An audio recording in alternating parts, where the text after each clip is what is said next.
For those of you who don't know, I've mentioned it a couple other places, like on Twitter, but my grandpa died last week, or the beginning of this week, or something like that, like 5 days ago. We knew it was coming, so it wasn't terribly hard on me because everybody was aware. He had been in the hospital for a while leading up to that and everything, and he had kind of started to lose his mind and things, and I wasn't really close to the guy anyways, not terribly close. When I moved away from Connecticut when I was little, they just kind of forgot about me, my grandparents. They just moved on with their lives, and I just wasn't a part of it, so it didn't really hit me that hard, needless to say. But I was convinced by my sister to go to the funeral. I didn't want to go to the funeral because, for one thing, I don't feel that funerals are that important, honestly. Like, who are they for? They're for me, right? Not for my grandpa, not for my dad. They're for me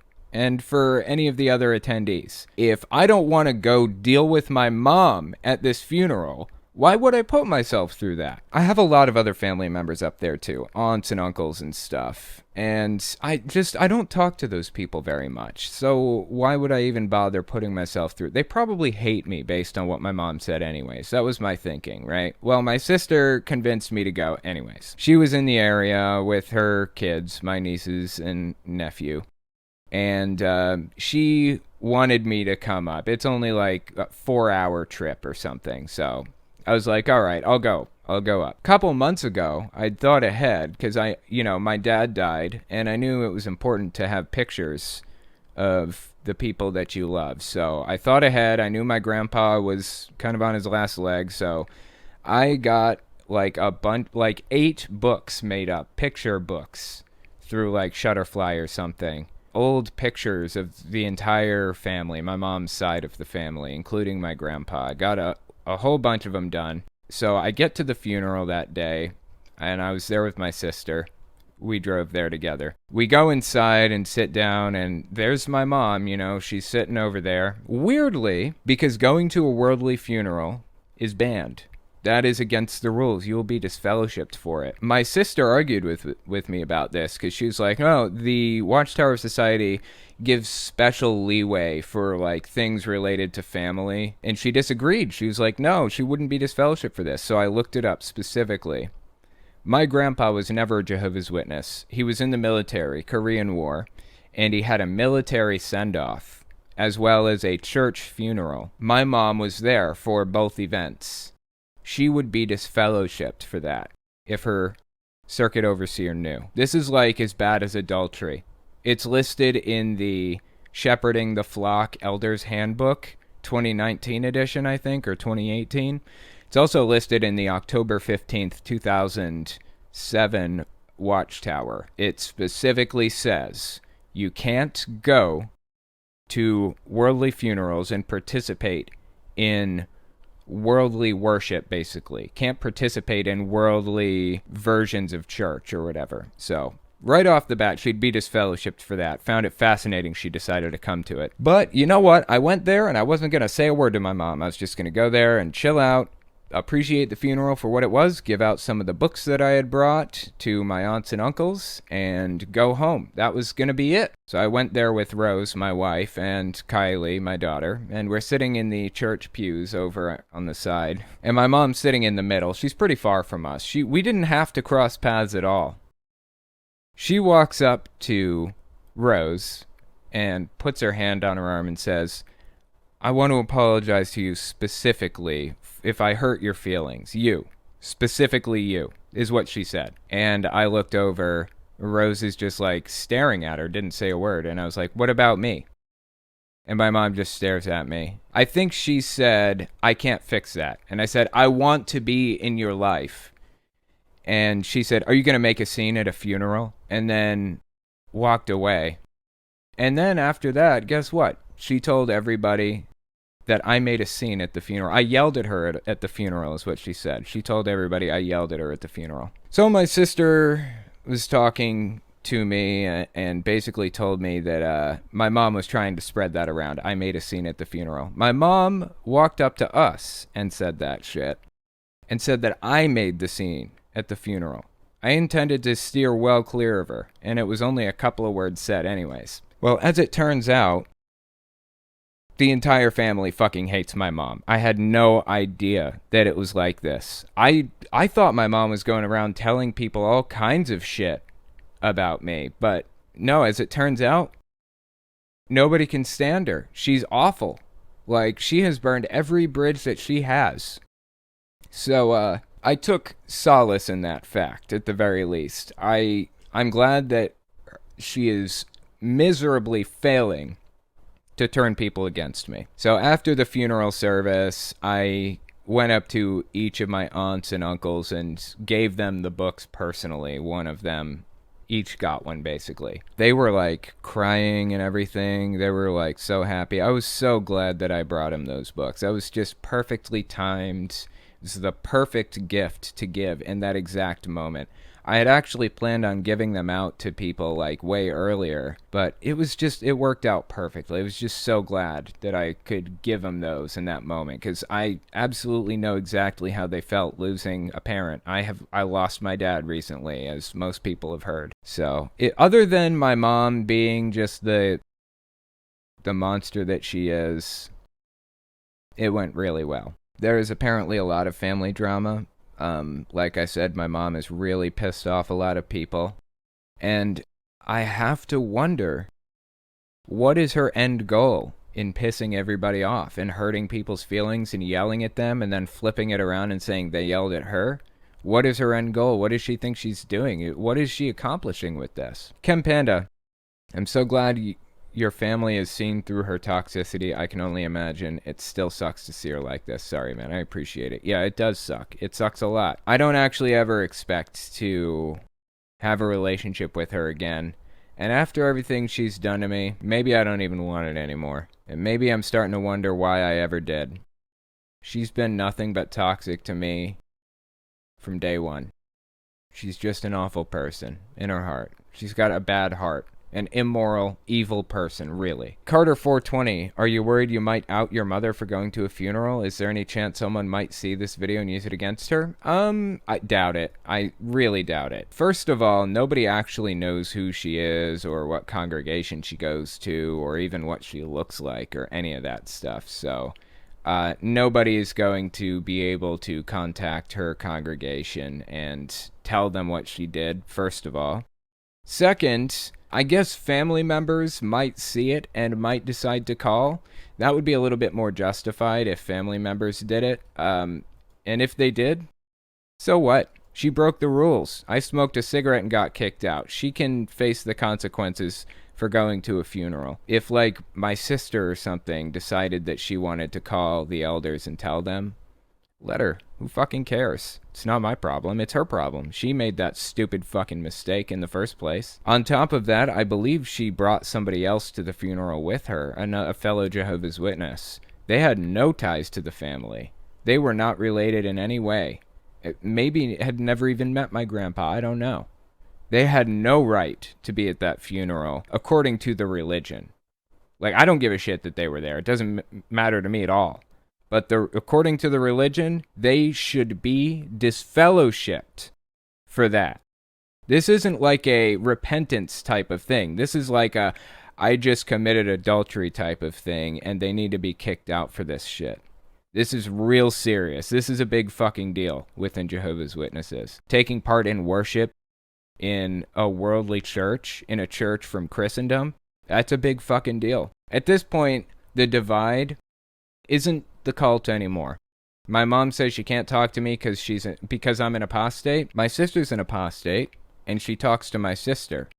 My mom doesn't talk to me for religious reasons. She doesn't talk to me because she fucking hates me. I've had to come to that realization and just accept it. She just fucking hates me. That's what it is. She said I'm repulsive last time I talked to her. When am I going to get the hint? She just fucking hates me. There's no fixing that. Just move on with my life, sadly. There was one more voicemail I wanted to listen to, but I wanted to lead it up with this story. I have LGBT family members in my family that went to that funeral. This family of mine is very conservative. I mean, deeply conservative. Like, huge Trump supporters, all the stolen election shit and everything, anti-vax, the whole 9 yards, very deeply read, some of them are, including my grandpa, he was a Trump supporter. I didn't know how it was going to go when the LGBT family members I have walked in there, but to my surprise, even the deeply read, deeply Republican family members, to my knowledge, never misgendered my LGBT family member, never offended them in any way, treated them with respect, the whole 9 yards. It was so amazing to see deeply read conservatives treating a member of the LGBT community with such respect. That being said, they vote for disgusting monsters who mistreat the LGBT community, and that's pretty unforgivable in my eyes. But I feel like LGBT issues are no longer really a left-wing issue. I feel like LGBT issues are kind of shifting to the center. Like everybody, even Republican families, have LGBT members of the family. It's like a 10% rate or something like that. Like 10% of the population is LGBT. Even more in some cases.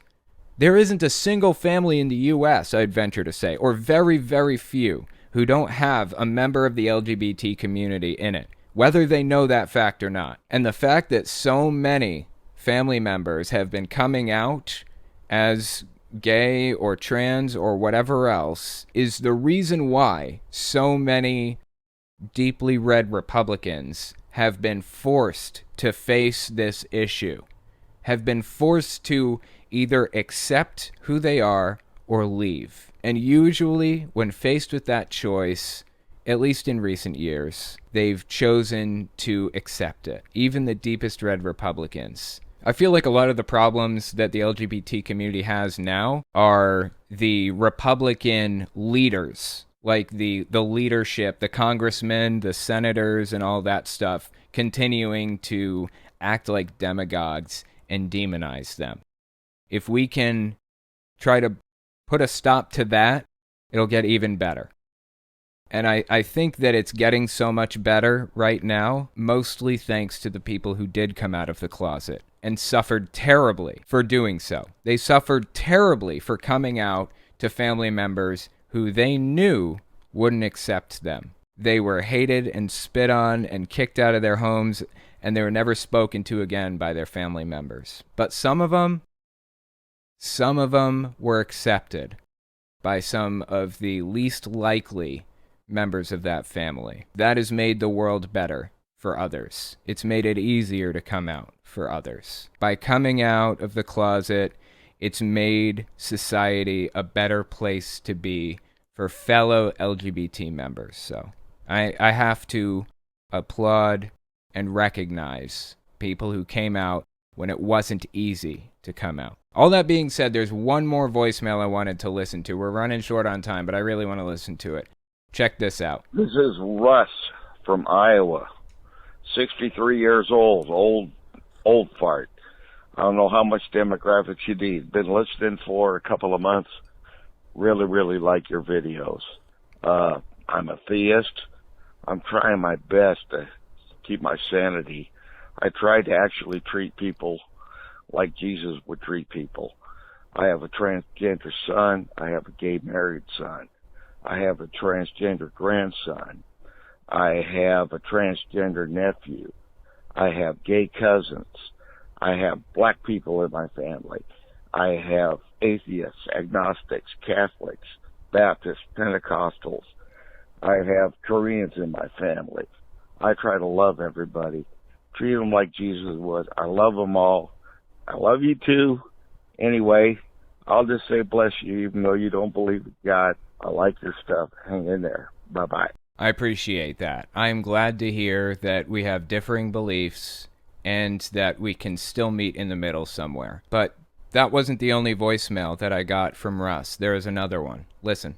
Hey, this is Russ again, real quick. I apologize for using the terminology. Formerly a son, I have a transgender daughter. I'm still getting used to the new names and everything, so bear with me. That was not meant as a political dig or anything like that. I'm just doing my best to get used to it. So, all right, thanks. Bye-bye.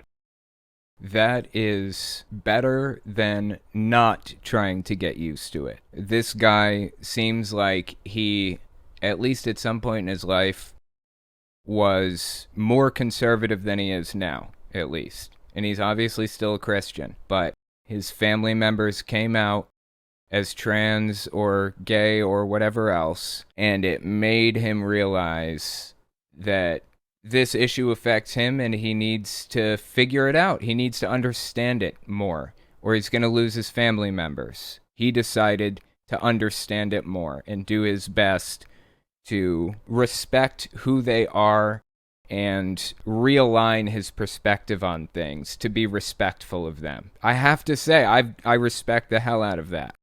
Even if we disagree on some things, I'm so glad to see some people doing their best to realign their perspectives and try to figure things out and make the world better and easier and a nicer place to be for others. Good on your family for at least showing respect toward the LGBT members of the family. Yeah, I was honestly very surprised, but none of them, as far as I know, I haven't heard anything, none of them mistreated or misgendered or anything the LGBT members of the family, and they're very deeply conservative. I was super surprised by that shit. And I think that's happening across the country. A lot of families are kind of realigning their perspectives and figuring things out. So, good news. Good news for the LGBT community. We're getting there. This is exactly how you normalize a movement, how the LGBT movement's been doing it, and atheists need to follow suit. Hey, this is Owen. If you're comfortable, leave your first name and state at the sound of the tiny truck backing up. Hi, Owen. This is Sarah from Denmark.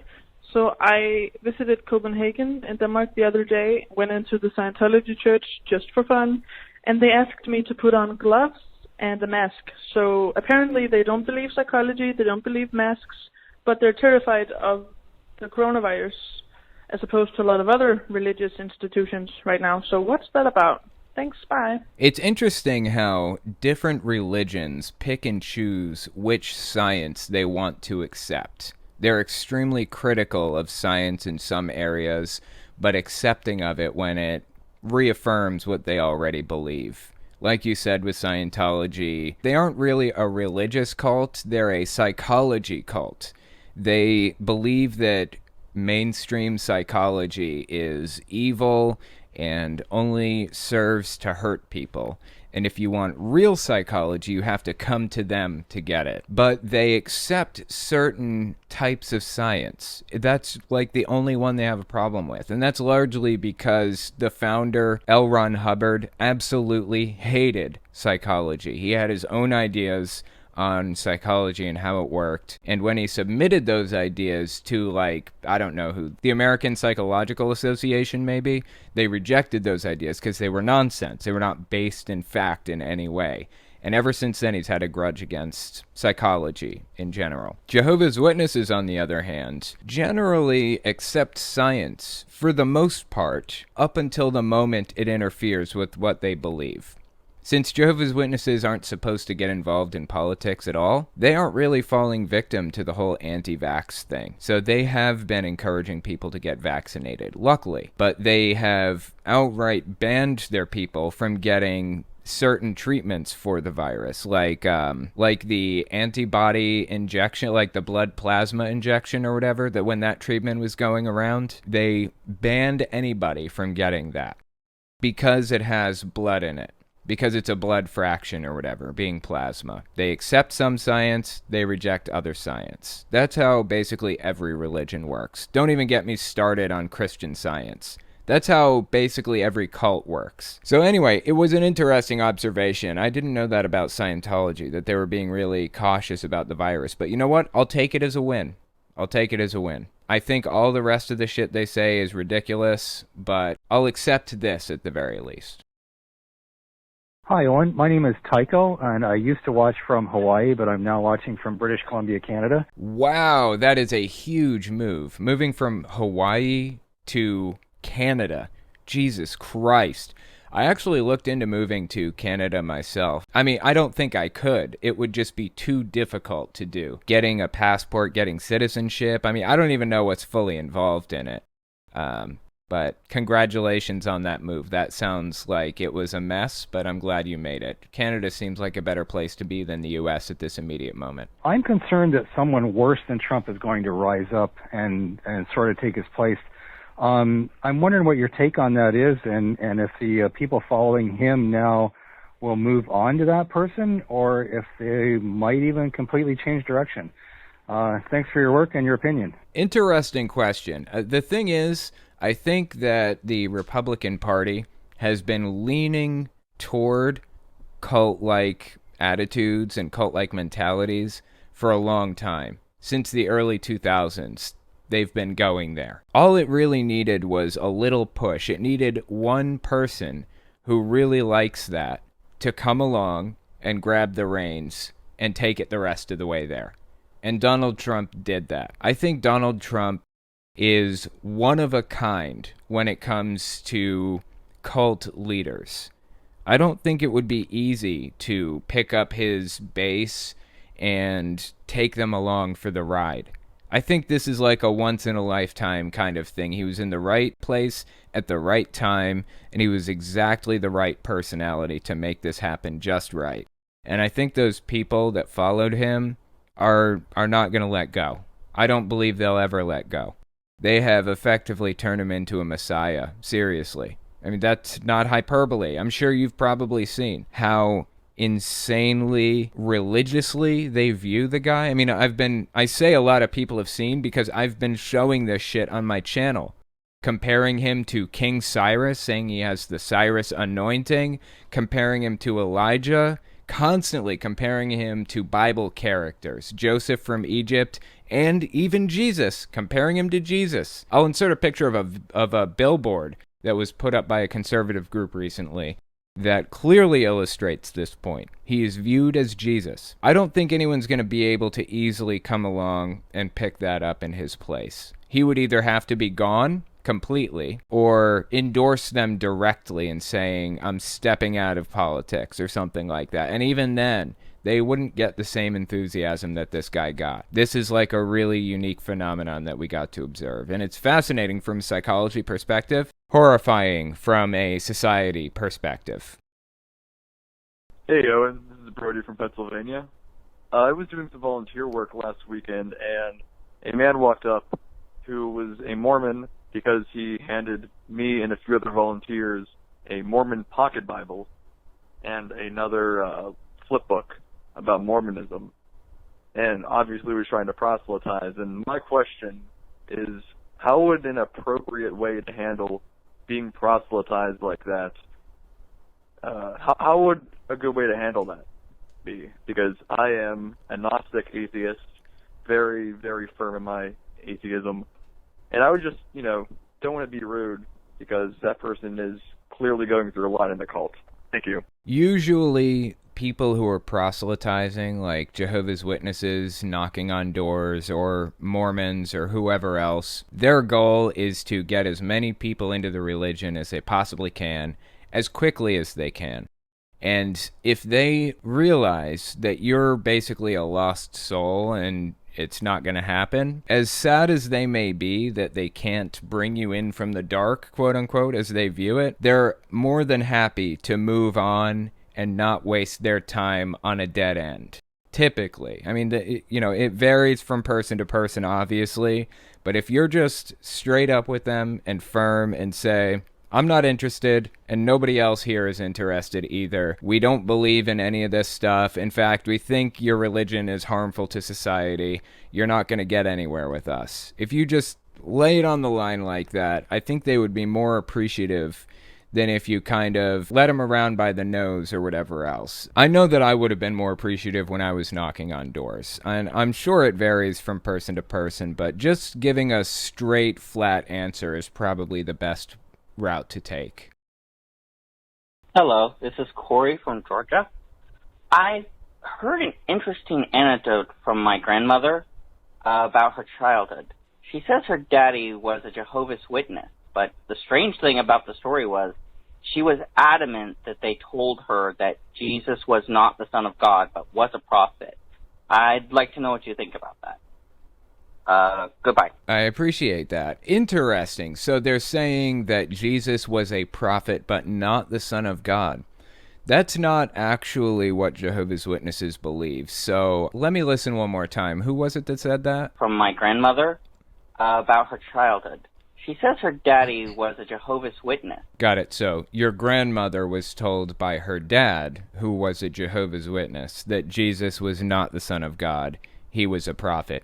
Interesting. Jehovah's Witnesses' belief on this is unique in that they don't believe the same way that the majority of the Christian world believes. I think the majority of the Christian world is actually Catholic. I believe that the numbers support Catholicism as the majority. Catholicism believes that they're all one. Jesus and God and the Holy Spirit, the Holy Trinity, they're all one being, right? Kind of a confusing, weird little mess that isn't actually biblical, but I digress. Jehovah's Witnesses have actually hit on this accurately. The Trinity is fabricated. It is not real.